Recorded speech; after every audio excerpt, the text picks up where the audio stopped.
This is Frank Skinner. This is Absolute Radio.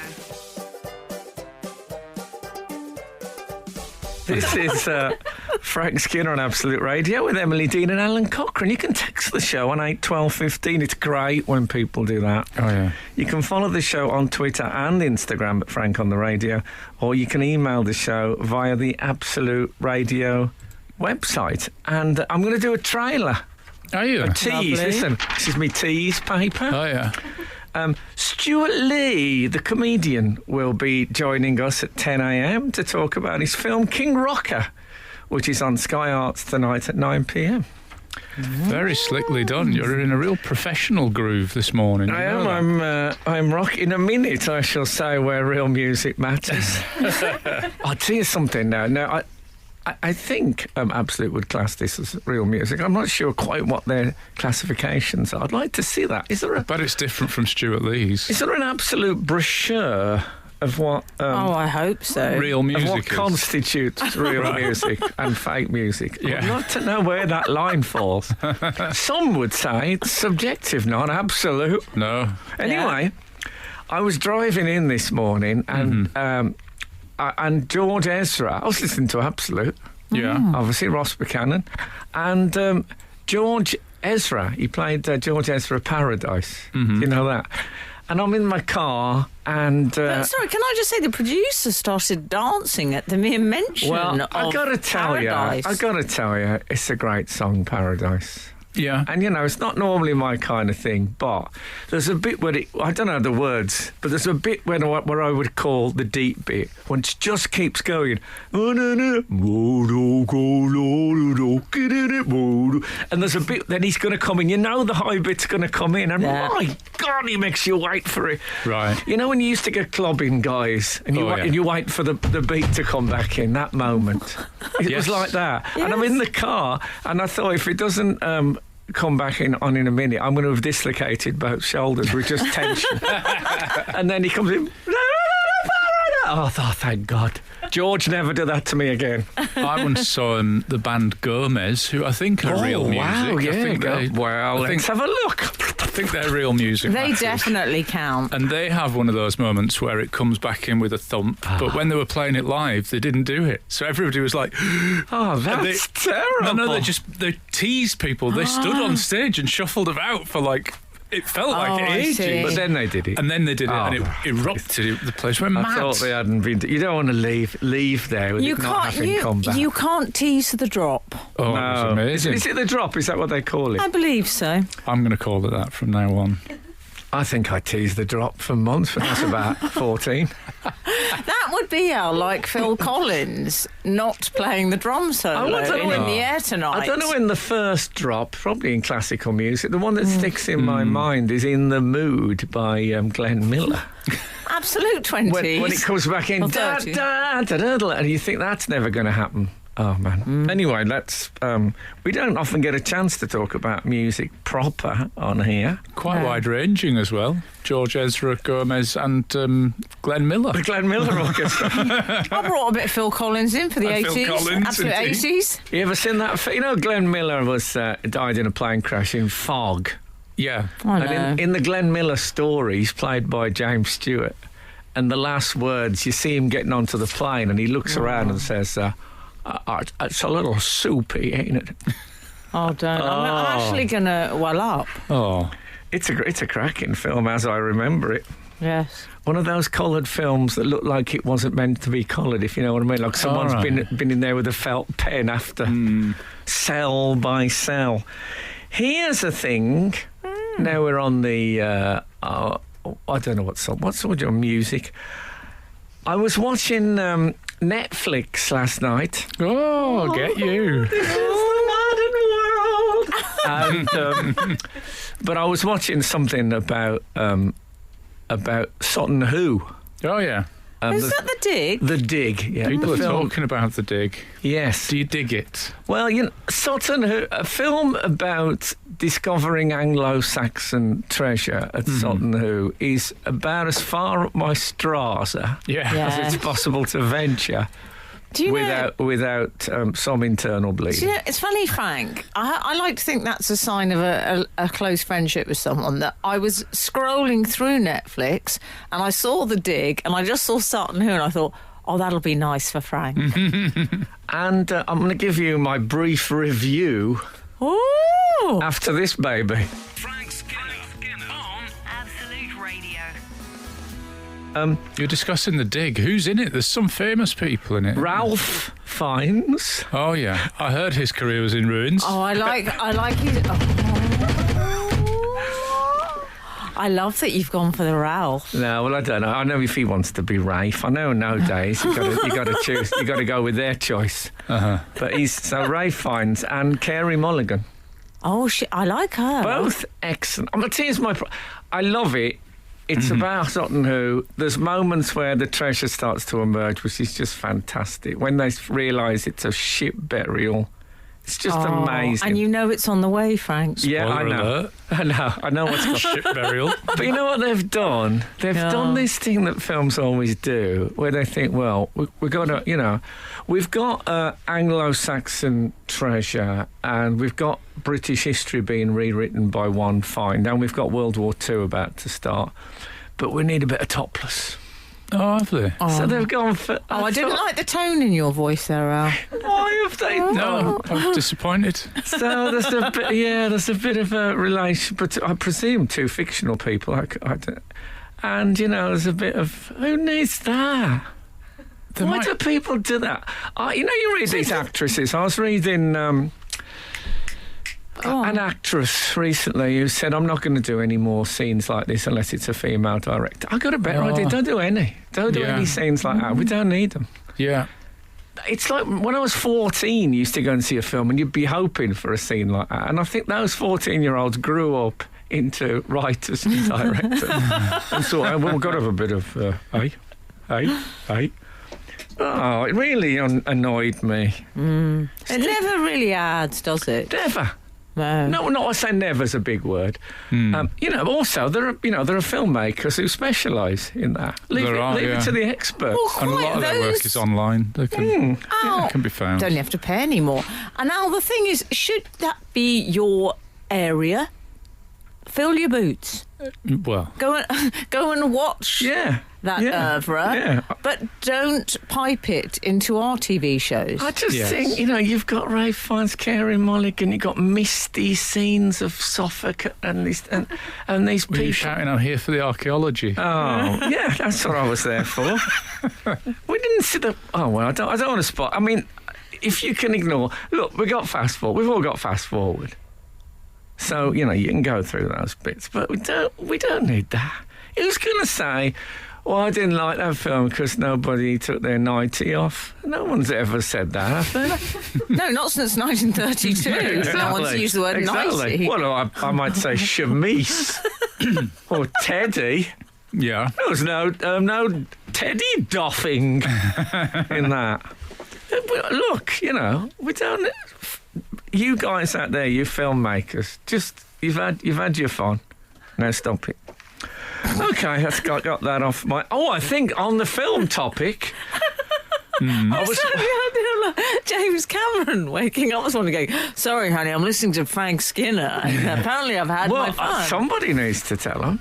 Yeah. Anyway, I was out walking on Primrose Hill, which is a hill in North London. London, as you know, is a large conurbation in southeast England.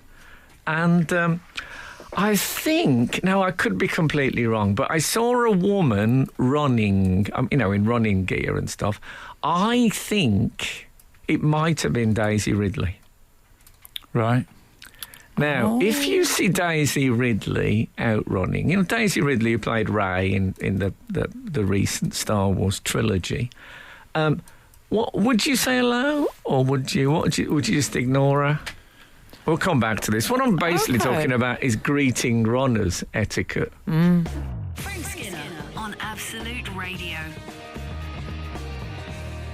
So I think, and I mean, one good reason for not waving or anything to this to Daisy Ridley is it might not have been Daisy Ridley. That was the first thing. Right. Frank, can I interject just with a reader's view on this? Okay. Claire, you asked whether it was etiquette to say hello in these situations. When they're running, yeah. Yeah, Claire's responded, "Good morning all. Good morning, Claire. Is it a regional thing? If you're from the Midlands like me, you say hello to everyone, even Star Wars stars. Or is that just a stereotype thing? Over to you, Frank Skinner from the Midlands." Well, I think, with all due respect, it's a bit different if you're a middle-aged man in a park. You can't. I don't have that kind of freedom. Anyone I say hello to, especially in London, I think either thinks that they're going to get attacked by me, or that I might be there to eat the grass. What about the golden coat of celebrity that you wear on your person? I don't know if you've noticed, but I can't find it anywhere. I've hung it up somewhere. And I cannot find it. You left it at the dry cleaners, maybe, in the 90s. Also, what you'd want to do is run along with Daisy Ridley, telling her how good she was in the Star Wars trilogy. But, I mean, people don't want that when they're running. They don't.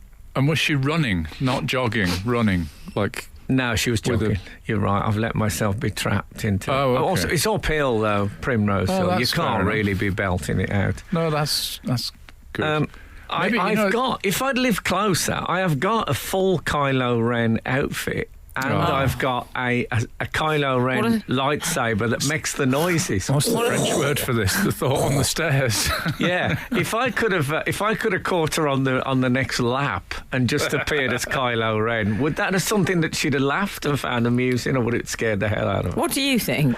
I don't know, because there would be even my fine sliver of celebrity would not be visible under my Kylo Ren mask.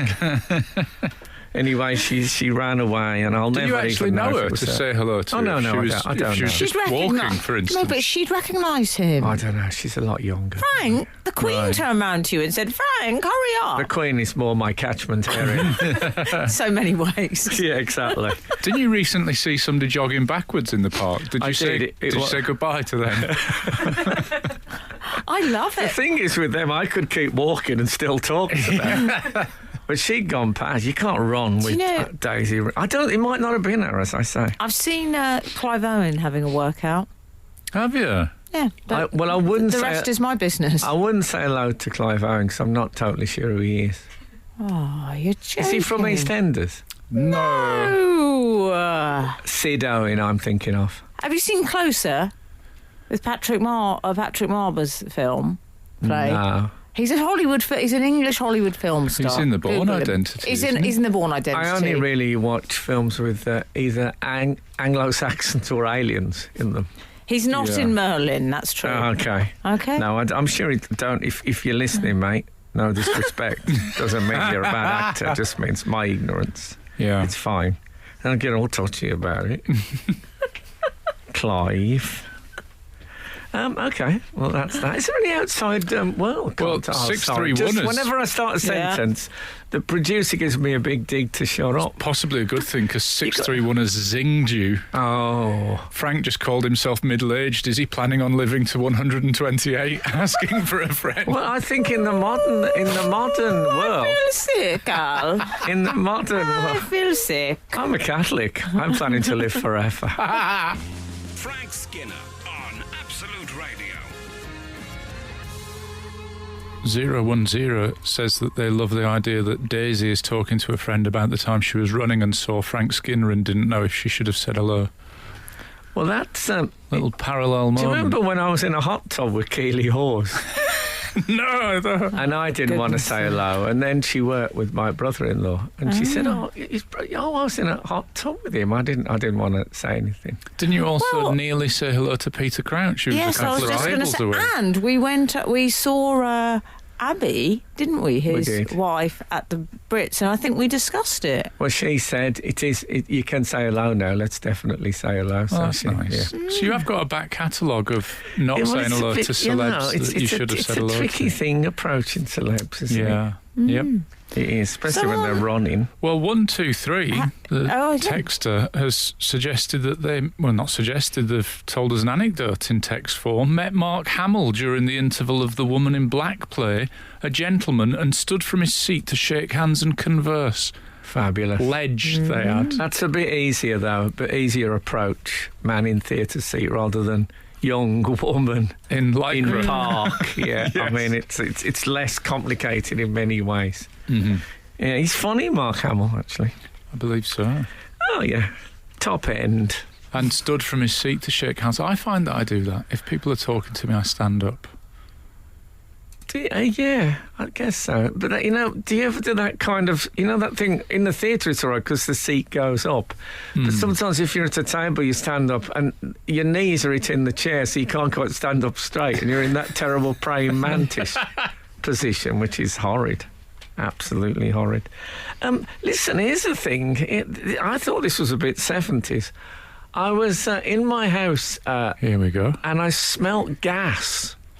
Oh, yeah. Now, we've got an electric cooker. As far as I was concerned, we don't have any There's gas, no gas in in our the house. house. And I thought So I said to my partner, I think I can smell gas in the library.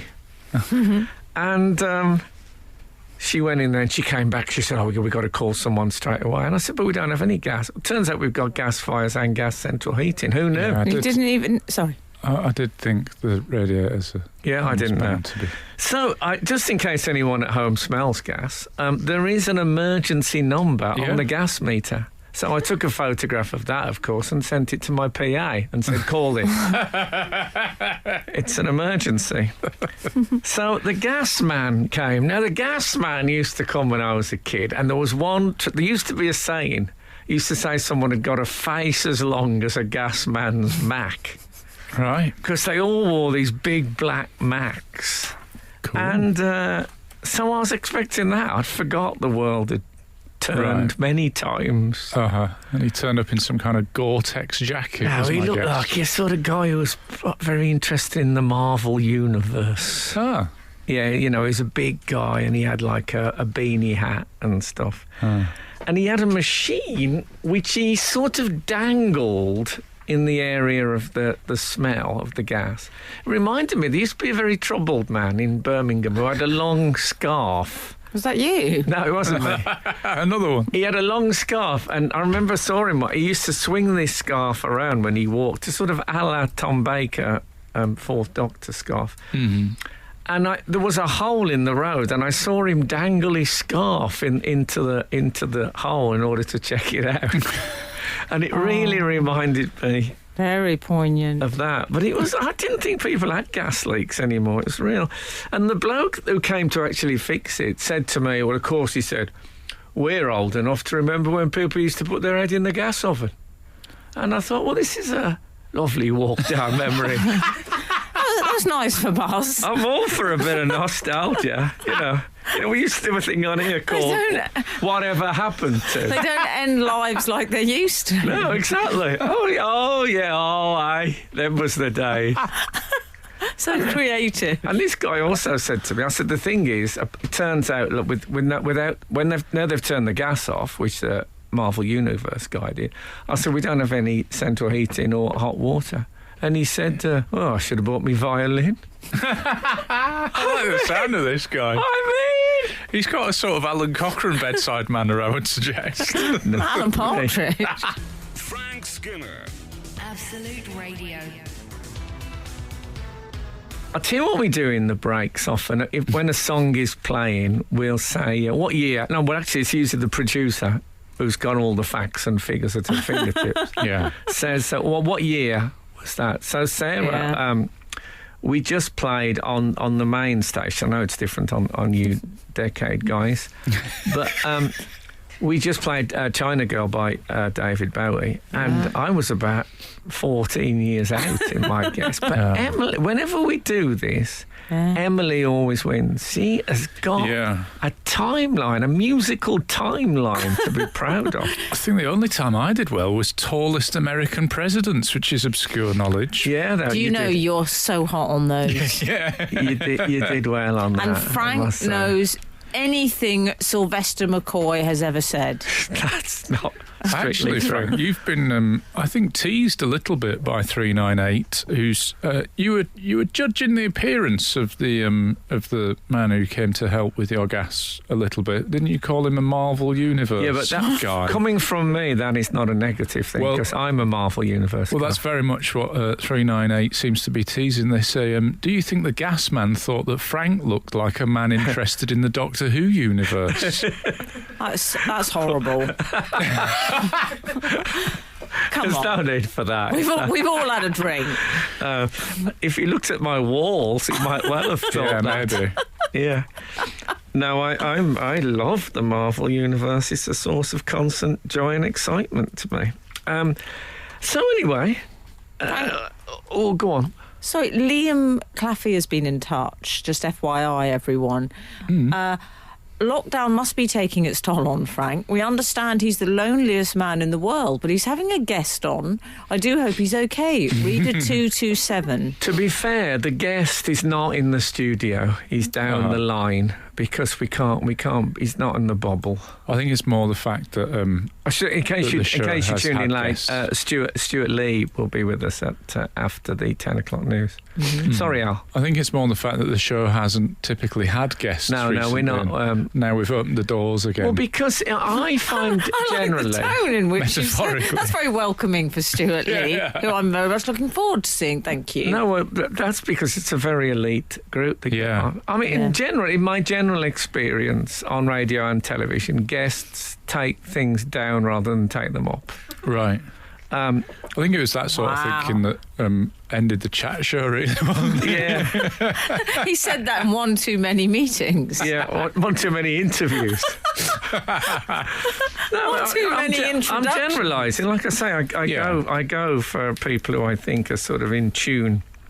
Generally, So, but he joins an elite band. he does. Listen. Now.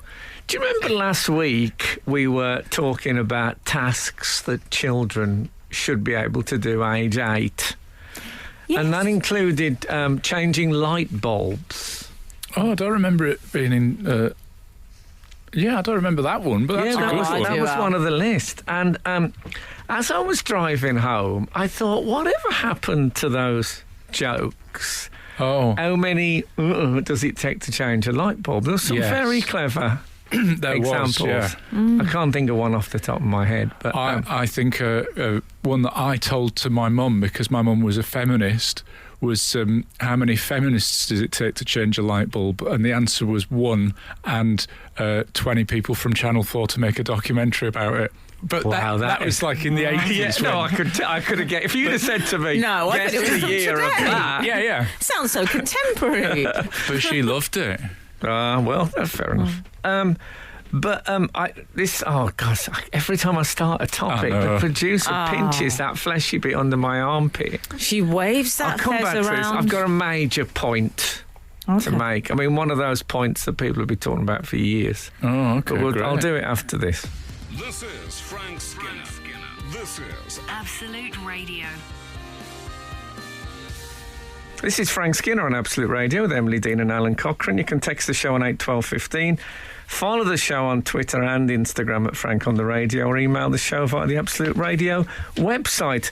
Stewart Lee will be joining us at 10 a.m. to talk about his film King Rocker, which is on Sky Arts tonight at 9 p.m. It's a documentary about the Birmingham band The Nightingales. In case you're wondering what it's about. Feet. Frank Skinner. Feet Frank Skinner, yeah. Or the night, well, yeah. I didn't see that coming. No, well, you know. We'll discuss. We'll keep our powder dry. Still scurrying around, doing a bit here and a bit there. I have just stood in the radio studio, looking from the window, Oh, God. watching a man giving me a parking ticket. Oh, don't. It's one of them. My stomach feels a little bit. How can I describe it? It feels like it's been drained of all its fluids. Mm-hmm. It's I horrible. know, but you know what? You saved me from getting on. You threw me the life raft. I felt very touched. Yeah, it's a long story, but we managed to get someone down to him before Emily got one as well. But I still feel a bit like I got a little bit of sick in my mouth. Yeah. It's okay. You feel a bit bilious. I do. I'd feel a bit bilious. I once got one Elliot. buying a lettuce. I once got a parking ticket whilst buying a lettuce. Oh, see, that's not worth it, is it? Well, I mean, it ended up being like a £60 and 70 pence lettuce or whatever it was. It was really... It's a very good point you raised. If I've had the time of my life... Yeah. Okay. You know, like there were some times in the 90s where I left my car overnight in Soho, we'll say no more. Came back covered in parking tickets. Yeah. Just didn't care, did you?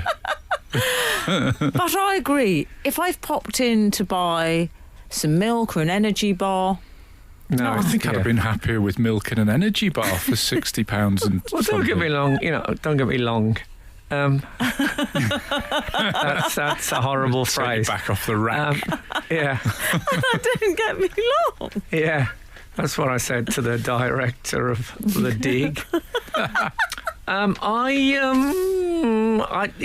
The radio show, of course, is worth it, but it was all so easily avoidable. Yeah. Nevertheless, that's it. I am a criminal. We had an email about the Montessori thing. I can't find it. But I've we got have it. had Oh, it. yes. Sorry, I was in the middle of something as Sorry. well. Okay. Let me just tell you this, and then it takes us to the Montessori thing, because I think the Montessori would we call it a school? Would we call it a system of education? Yes, Yeah. it's both, Al, isn't it? I think people thought I was scornful of it about a week ago. Oh, I know I did. Yeah, I wasn't. I think it's just Come my on. general air. Come on, it's all right to say on reflection I was wrong. No, I haven't reflected. Oh, okay, I'm sorry. Foolish of me. Anyway, one of the things, there was a survey that said 8-year-olds should be able to change light bulbs. And I thought about those gags. And it reminded me, I did a gig once downstairs at the King's Head in Crouch End. Yes. Yeah. And a guy came up to me, a young comedian, and said, that was a great template gag that you started with. I said, I've got to tell you, I don't know what that is. And a template gag is a gag where you can use the structure for other gags, like how many does it take to change a light bulb? Oh. I see. Is it like a doctor? Yeah, doctor, knock. Right. And is that what you did? Knock. My jokes? wife's just gone to Right. because my wife's just gone to Jamaica. How did you... No, the West Indies, Jamaica. Yeah, She went of her own accord. My wife's just gone to Italy, Genoa. I should do. We were married 15 years. My wife's just gone to Indonesia, Jakarta. No, she went on an aeroplane. So it goes. I get it. So those are template jokes. Yeah, Apparently. What I was wondering, what are they now? What template jokes do people do now? So the structure is the same, but the joke is different. Well, they tend to be your memes, don't they? Oh, memes, yeah. Like that's that girl in the street. That doesn't count as jokes. No, memes are jokes for people who find literacy a challenge. A challenge or a world that it's not worth wasting time on. Somebody has sent their own light bulb joke. Al. Oh, a light bulb joke. I would say they would say, sorry, Al, it's a world they don't have a visa for. That's okay. Yeah, well, I think some can't get in, but most don't want to be there. They'd rather just do a meme. But the meme example is, do you know the Hey Girl meme, for example? We're going to have to... The producer is absolutely going purple. Sorry, Frank. Like she's the one who got the parking ticket, but she was very quick to point out, oh, no, I'm all right. Okay, I'm I so did mine. sorry. Thanks. Frank Skinner on Absolute Radio. Alan, during that interlude, came up with another template. Yeah, what was it? Template joke? Yeah, template joke. Oh, wasn't it 932 that texted in, what do you call a man with ... And it was things... With a thing on his head. It was often things on their head. Yeah, a piece of wood on their head is Ed Wood, isn't it? Yes. And a man, I can't remember, but there was a few of them. I think a seagull on his head was Cliff. Seagull, I thought, seagull. Cliff, of course. And the spade on the head was Doug, of course. Yes. Yes, all good all reference very to fine. Sutton Hoo. Well, there Well, all Yeah, that'll good. be the sequel. Will be called Doug. But interestingly, those jokes only work for the 70s because no one's called Doug or Cliff anymore. No. Well, it's of course we had a template joke that we ran on the show for a long time, which is. Do you know Natalie Wood? No, but thanks for the tip. Yeah, and that worked with Vanessa May. Do you know Samuel Pepys? No, but thanks for the warning. Yeah, those ones. But there must be others. The kids must be doing template gags now. Well, I just pointed out to you again in the break. We did a lot of our best work there, just FYI. Sorry about that. Well, I was mainly in tears about the parking ticket. Sorry.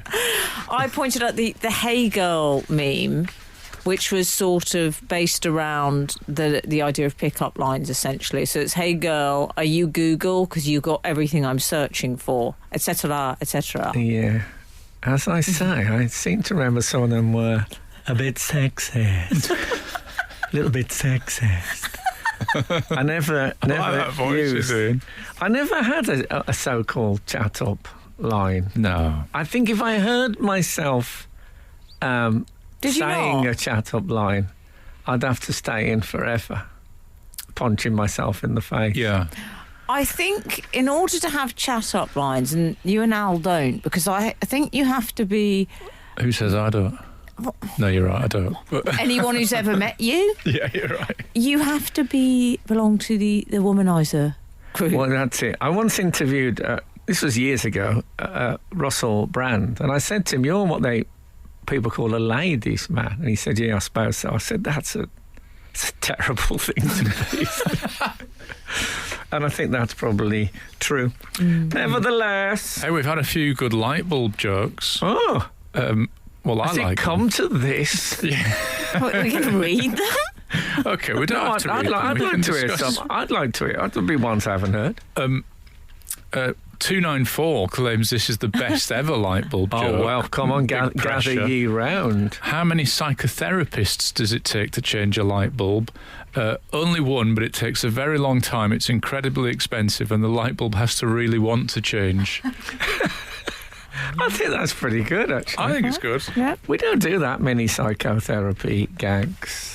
No, On the I'm all show. for them. I'm just trying to think if we've done any others, but I can't think of one off the top of my... No. We've had a sound engineer one as well.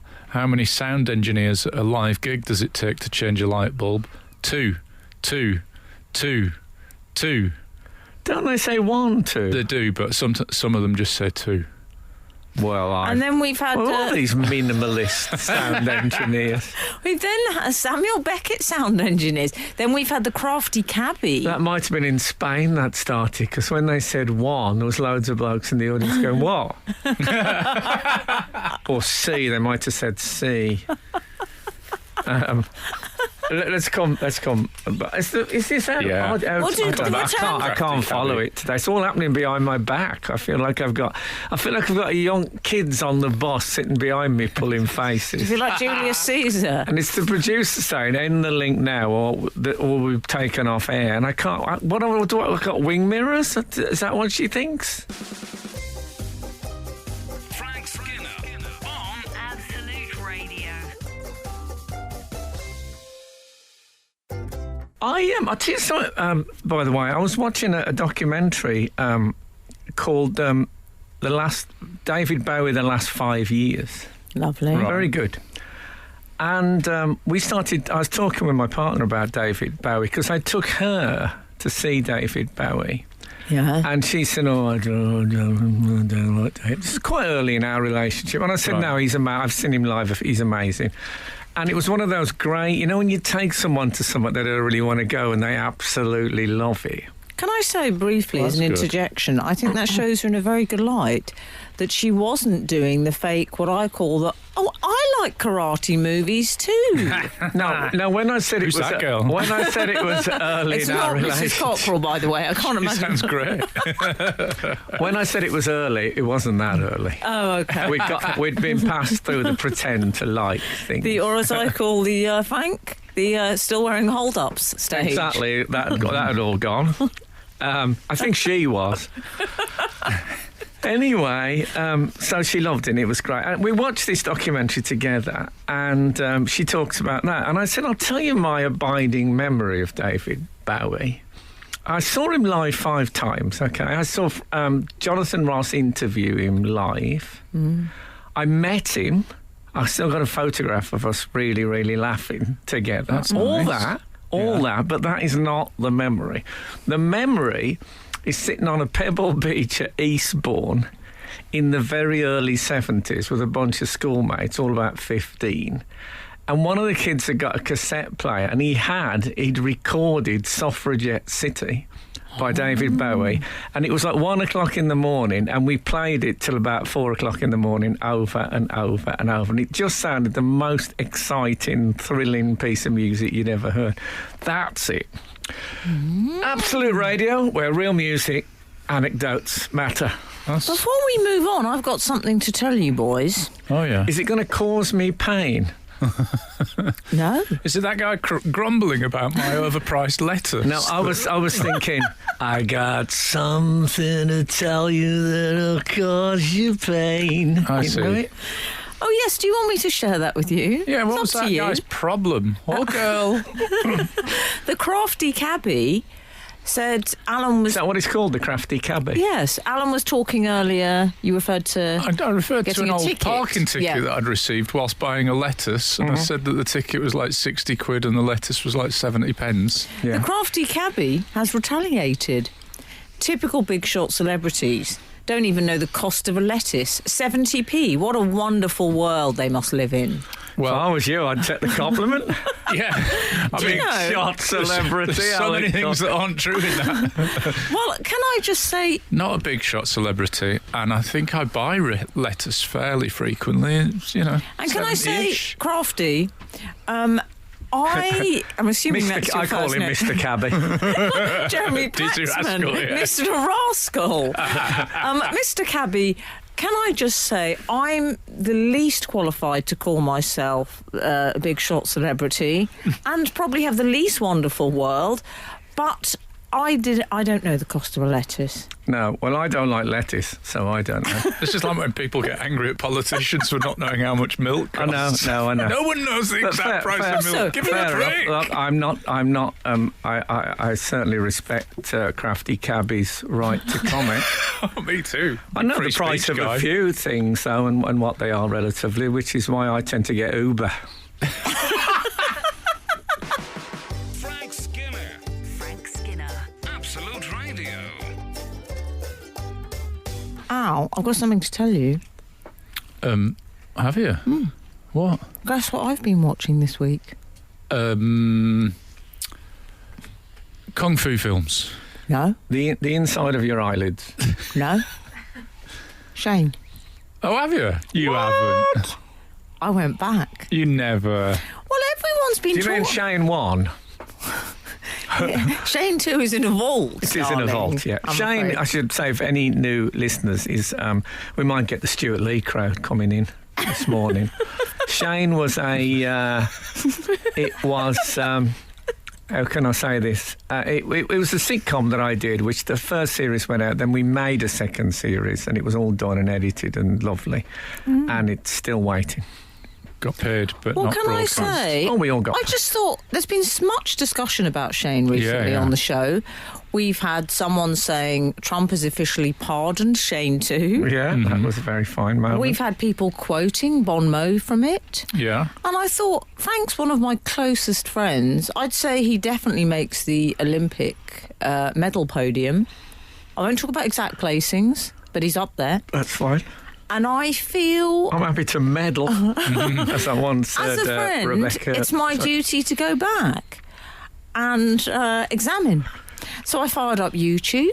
And it's there. I popped in, I got some hobnobs in for the experience. Goodness. Can I say, I loved Shane.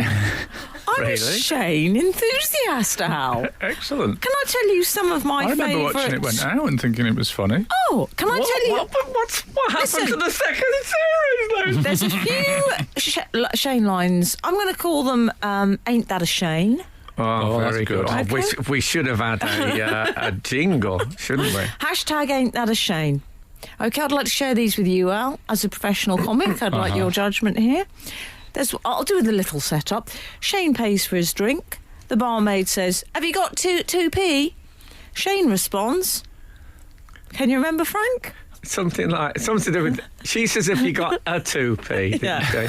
And then I said something like, "No, I've combed it. I need washing," or something like that. I'll tell you what Shane says. "No, it's all my own, thanks." Oh, come on! Tremendous work. There's a call back to this. An American says, "Have you got 6 cents?" She says, "Have you got 6 cents?" Shane says, "Yes, that's why I see dead people." Come on, Shane. Then, one of my favourites, Shane's son, sings "Everything I Do" by Bryan Adams. For the film, as you may recall, was it Robin Hood or something? Yes. Oh, yeah. Shane responds, "I have to say, I'm with the Sheriff of Nottingham on this one." Come on, Shane. Come on, top-notch stuff. Open But the out vault. of place now. I don't see any place, I'm telling you now, for a sitcom with jokes. No, well, given that the funniest moment ever was a man falling down in a pub, Yeah, I'm that's going to go with Shane. Okay. Thank you. God bless you for watching. Frank Skinner. Frank Skinner. Absolute Radio. Absolute Radio. Okay, we've been trailing this Montessori email, which I haven't seen yet. Oh, it's because I got excited about Shane. Was gibt, as they say in Germany. Well, we were discussing chores last week and what were age-appropriate chores for children. Very good. And Montessori came up. I think they put together the list of tasks that children should be able to do, including changing a light bulb, as you say. And Polly Rothwell-Byrne has sent us this email. Well, before we hear from Polly, can I give it a bit of a jingle? Yeah, sure. What's the story, Montessori? What do you want? No, okay. We're a Montessori family, and our 1.5-year-old can carry laundry downstairs, load and unload the washing machine, Lovely. unload the washing, and lots more. Children are encouraged to use real knives from very young, so we wouldn't worry about. Is the postmark on this 1867? Children are encouraged to use real knives from very young, so we wouldn't worry about them getting them out of the dishwasher, which I think was your concern, I'm wasn't guessing it? they don't have a dishwasher. Don't they live like the Amish? I don't think that's the thing. No. It's washed in a lake. I mean, my children get real knives out of the dishwasher. I think that's... Do they? Yeah, I think that's fine. Our son helps with most cooking. What? And Is he 1.5? It sounds like it. Yeah. I mean, I wonder how his hand hygiene is. This is making me feel very inadequate parent. And his favourite jobs, wait for this, his favourite jobs are building a fire and lighting candles. Yeah.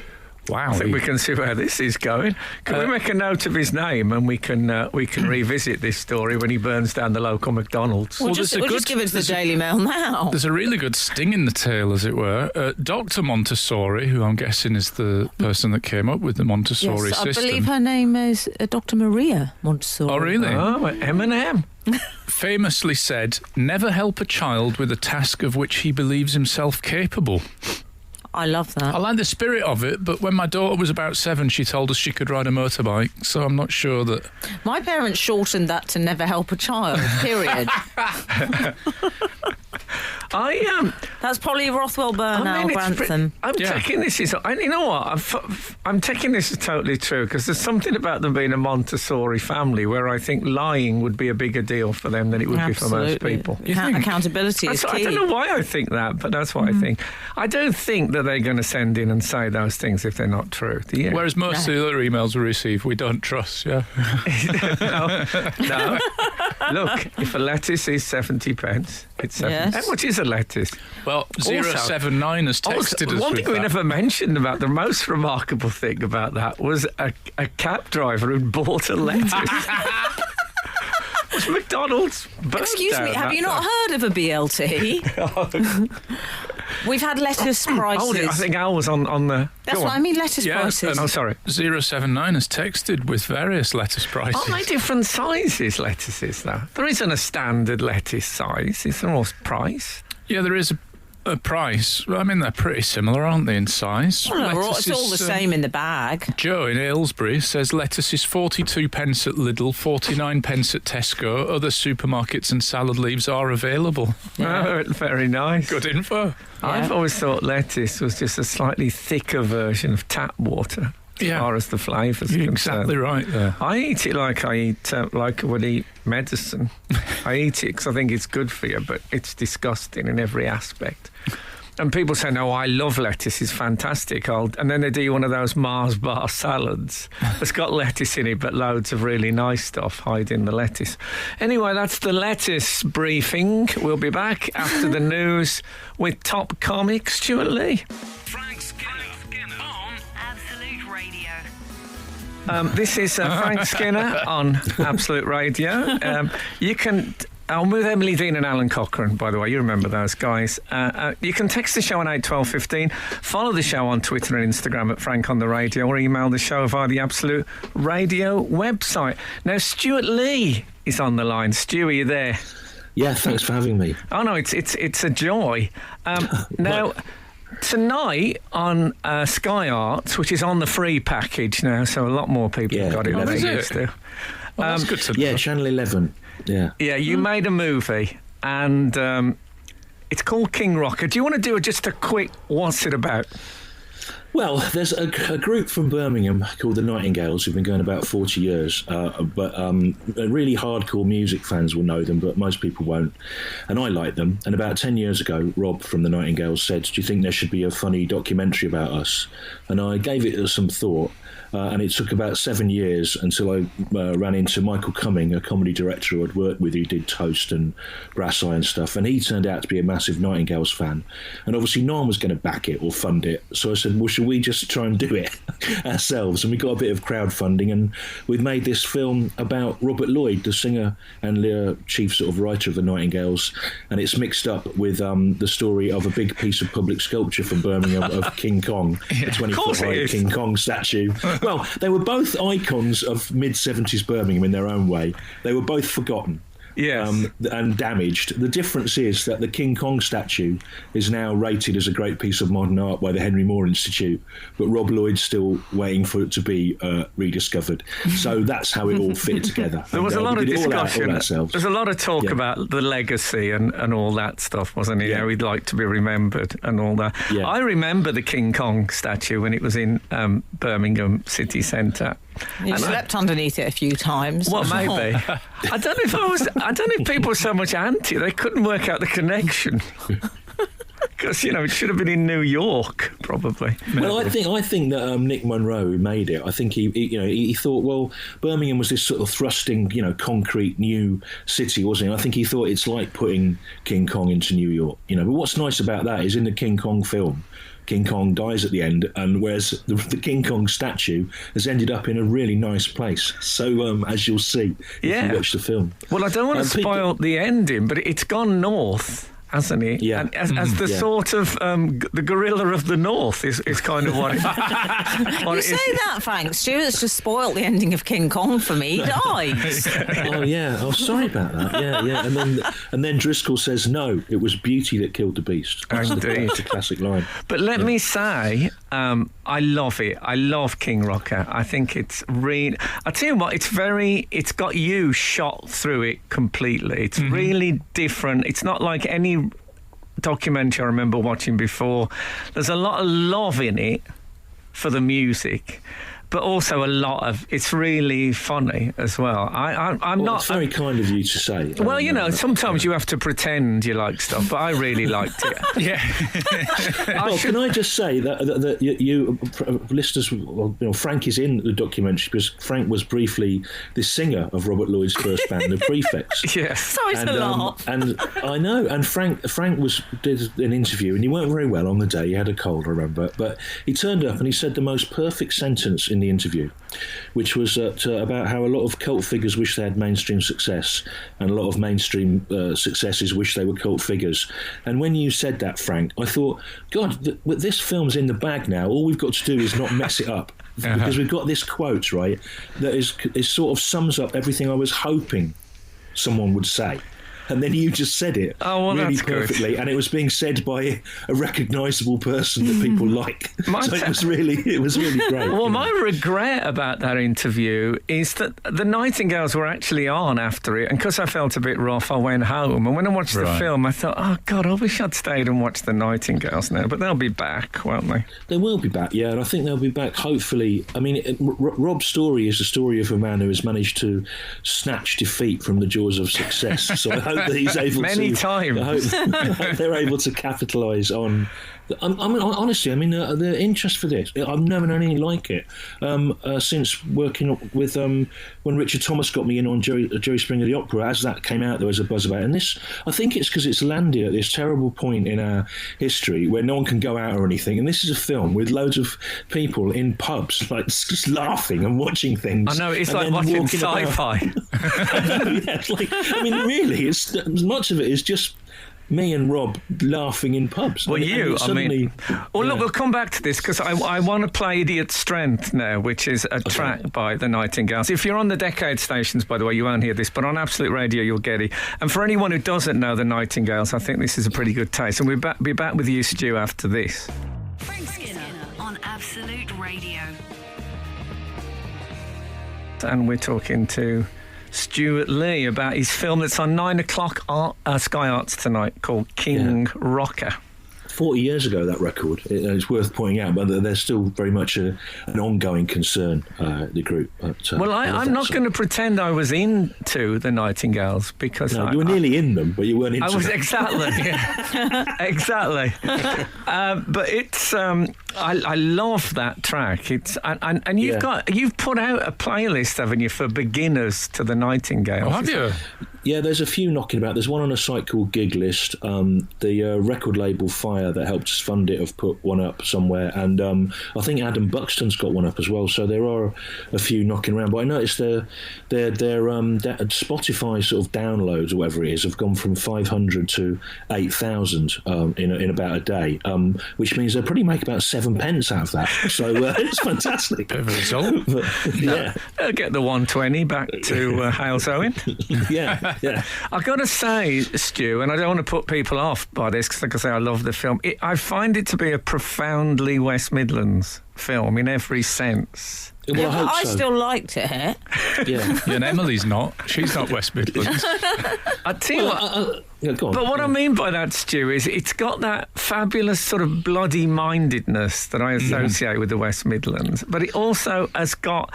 There are so many bright, interesting people. It might be true anywhere, but when I look back on being there, I knew so many people who were really bright and interesting. And when I went into telly, I used to give a speech to people about, look, I've got mates brighter than you that work on the bins, which didn't make me popular, but it made me feel like moving back watching this film.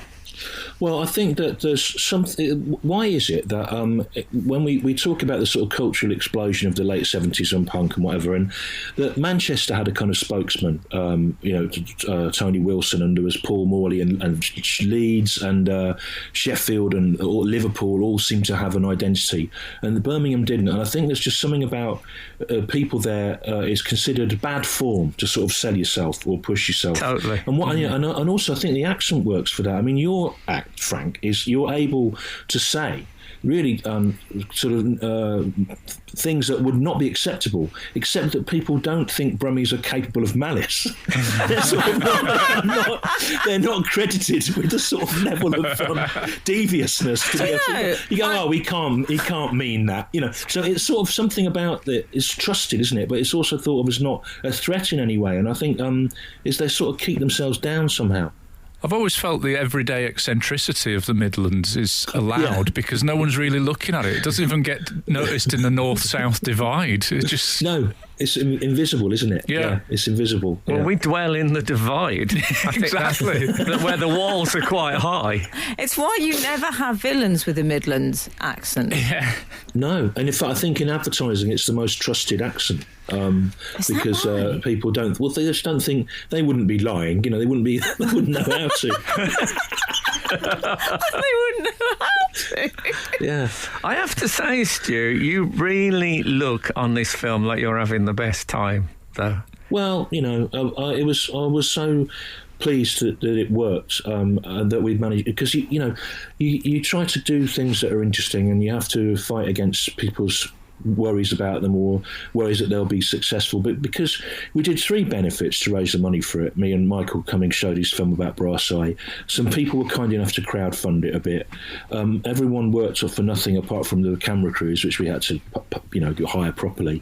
And the animator Greg came in, and well, I think it's fair enough. They can't. Yeah. But it was a labour of love for everyone involved, and so weirdly at the end of it, you came out really good friends with all the people you'd worked with as well, because there was no one to kick against, and so it was great fun. And I look back on it, and I was quite damaged by the end of it, because I had to drink a lot and eat a lot of curries and stuff to get the stories. I did think that. So I look really, that final bit where I'm doing the sitcom. Yeah, Rob wrote a sitcom that didn't get made, and we did Rita of it. I look like I'm on the verge of death, I think. Well, look, but, I don't know if you know this, Stu, but I wrote a sitcom which was made and edited and dubbed and everything, but was never been broadcast.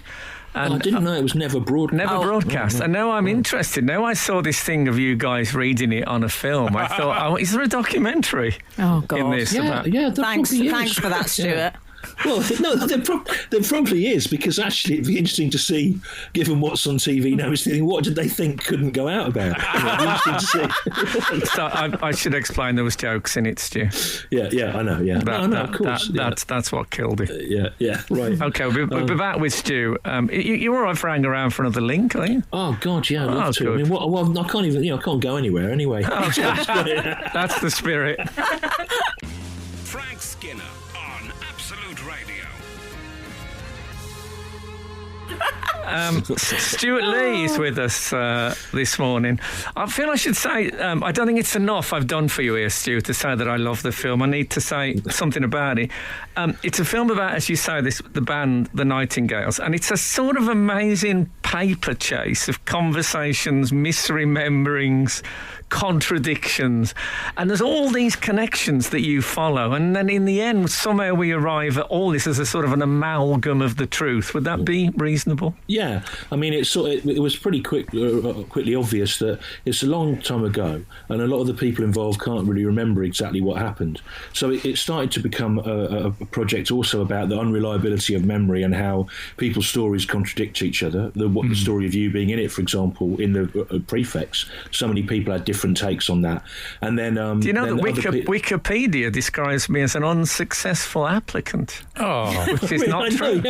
That can be corrected now. I know. And then so there's a lot of people in the film, as Michael the director is very pleased about this, that a lot of people in the film don't know anything about the subject of the film, like Nigel Slater, the chef, is in it. May I just say, I think that might be my favourite part of the film is the first line of his first ever food review is so enjoyable. When Robert Lloyd from the Nightingales, I absolutely loved that part. Yeah. Oh yeah, we can't quote it on here. No, but definitely not. Yeah, he took a radical approach to food criticism, and Nigel Slater was sacked and replaced by Robert Lloyd. And Slater, either accidentally or on purpose, in his interview with us, contrived a level of hurt bitterness. Yes. It's very, very funny. And all sorts of odd people turn up in it. Robin Asquith is in it as well, who doesn't really know why he's in it. And, he's great. And isn't there a story about him being naked? He was in a shower with Robert Lloyd in a gym. That was his default state throughout the entire 70s, to be fair. I met him at the Warwick Arts Centre, and he was naked then as well. No. Really? Yeah. Well, I won't tell you my story. Do you know what? It's a shame if we'd had a budget, which we didn't have. When Robin Asquith is talking about all the different people he's had showers with, the amazing collage of footage we could have made. We could only really afford one clip of him in his showers. It's a great. He's been enormously helpful. He was great. Frank, I have a question. This is like the Downing Street Rose Garden, Dominic Cummings, Emily fine. Dean, Frank Skinner show. I have a question. Did you know, Stuart, the reason why Frank was rejected from the prefects? Well, no, I didn't, and they all say different things, don't they? But I think me not cutting my hair was certainly a factor. It was. Well, that's what they say, but yeah. Yeah. Did you not know that at the time, though, Frank? No, I mean the whole thing. I think it unfolds. I didn't know what was coming at all. But I like that a lot. Yeah. Stuart, I just got to say, I got a very interesting email from you recently saying I probably should have cleared this with you, but I've just done a track for an album in which I repeat over and over again. Can I have some leaves, please? Yeah. And I had no idea what you were talking about. And I had to email you back to ask. Can you explain? Well, there was a record came out 40 years ago called Miniatures by Morgan Fisher, in which he got loads of people to do tracks that lasted 1 minute. And I had it as a kid, and Norman Lovett was on it, oddly enough, which is one of my first exposures to the new alternative comedy that was happening then. And they wanted to do another version of it now, and they asked loads of people to do it, and they asked me to do a minute of something. And under lockdown, I'd made a number of experimental electroacoustic tracks. I've got one on another compilation that raised money for the NHS and for NHS charities. But this one, I did it with my son, and we sort of put the piano backwards, and I thought, this is a line of yours that I always remember in isolation from the routine, when the first time I saw you, which was at DeMarco's Leisure Centre in Edinburgh in, I think, 1989, where you had a long routine about Skippy, bush kangaroo, trying to interpret what Skippy, all the people think Skippy was going click, click, click and telling them where the helicopter had crashed or whatever. And you were saying that he was just saying, can I have some leaves, please? It's like, I don't know if you remember it, but it's a really good routine. I do. I mean, you reminded me. Well, nothing from then is documented, is it? It's rather like a lot of the stuff in the film. I mean, nothing was filmed, and you getting more and more. You're doing Skippy getting more and more annoyed, and he's going, "Can I have some leaves, please?" Right? But also you've got to think this was going to about 10 people at 2:00 in the morning. Yeah. And someone going, "Can I?" And I have I was probably drunk and 20 watching it, and you going, "Can I have some leaves, please? Can I have some leaves, please?" This line popped into my head, so I put it over this kind of bell-like sound. But it's out sometime this year, the new Miniatures album with that on it. Well, I look forward. I look forward to hearing that. What's it called? Yeah. What's that track called? Yeah. It's called After Frank Skinner. Fair enough. Fair enough. Look, Stu, it's great talking to you. Can I say, I really do genuinely recommend. There's a lot of people who listen to this show who love music, and they will love King Rocker, so they should watch Sky Arts tonight at 9 p.m. Yeah, and it's 9 o'clock, and you can get it free on Channel 11 if you think you don't know. And you know what? Congratulations, you did a great job on it, mate. Well done. I really appreciate everyone's support, because we were going to tour this around cinemas to try and claw back the money, and obviously nothing's open. And then Sky said they'd put it on, and the take up for it has just been great. So thank you, and thanks to everyone who crowdfunded it as well. If anyone's listening. Yeah, and let's not forget, I paid for my own cars. I know, yeah. On that note. Cheers, Stu. See ya. See ya. Thanks a lot. See ya. Bye. Frank Skinner. Absolute Radio. We've had some. Sorry, Al. I was just say some of our readers have been enjoying the Stewart Lee interview, including a Mr. D. Badil. Oh yes. Who has said, listening to Frank on the radio talk to Stewart Lee about King Rocker, his documentary, sounds really good. Quite a straight tweet for David. I was waiting for the punchline. No, there's no punchline, but you know what? I quite like it when he does those ones. 339 has texted, not about the Stewart Lee interview. Hello, Frank, Al and M. Did I miss something in the dig? Watched a couple of nights ago and don't remember nudity. Am I having a senior moment? I never said nudity. I said there's a bit of a topless in it. Oh, I see. There's a bath scene. Yeah, if you watch it, maybe I'm being oversensitive. I just think... Very idea. Don't just tack on a bit of sea-mine nudity, because no one cares anymore. It's 2021. Is it true you hate all bathing scenes? I have been known to actually fast forward. I've never heard that described as a bathing scene before. I wouldn't say that was the dominant theme. No, you're right. Quite telling. I think of it as the stabbing scene, but we're all different. More spoilers. Well, weirdly, there's no stabbing in it, but there is showering. Was that from a man or a lady? Oh, I don't know. That was from... They're just a number to me. Oh, come on, you can't say that. Well, they are, though. exactly. You just can't say that. We're not in East Germany. I've been in East Germany. It's actually all right. Is it? Yeah, it I probably wasn't was there. when you were there. I wasn't there during the Cold War. Oh, I see. You were there post Hasselhoff. Yeah, I was there when you can have your photo took with Checkpoint Charlie and stuff like that. Oh, he was yeah. there. He was there, yeah, drunk, absolutely drunk. That's another one of our stations. That would be good. Absolute drunk. They could probably have that. They had that drunken history. What now, would they haven't play, Frank, on Absolute Drunk? And who would host it is more important. Well, I think we better leave that for off air, don't you? Shane McGowan hour. Yeah. You couldn't really put an end on the show because people either stay or they slip away. Yeah, I mean we could name a lot, but not on. Yeah, not we'll on air. do it off air. I'd feel that drunken history. I felt deeply alienated by. I thought that I'm not going to get the call for this. Well, you're ruled out. I'm ruled out. Al's ruled out.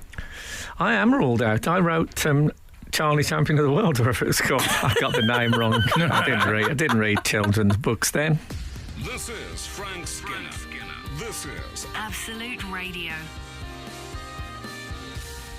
Frank, you were talking. I mean, I say you were talking. We've talked of little else, but the nude scenes Yeah, well, it was Little Else. That was the name of the actress. in the dig. Yeah. 033. Dear Frank, in the dig and really gratuitous nude scenes, Yeah. did you know the crew credits include an intimacy coordinator? Oh. Since when has that been a thing? Well- As you yourself might put it, who knew? I only came across this job and I like that they've put job In quotes. quotes. Yeah.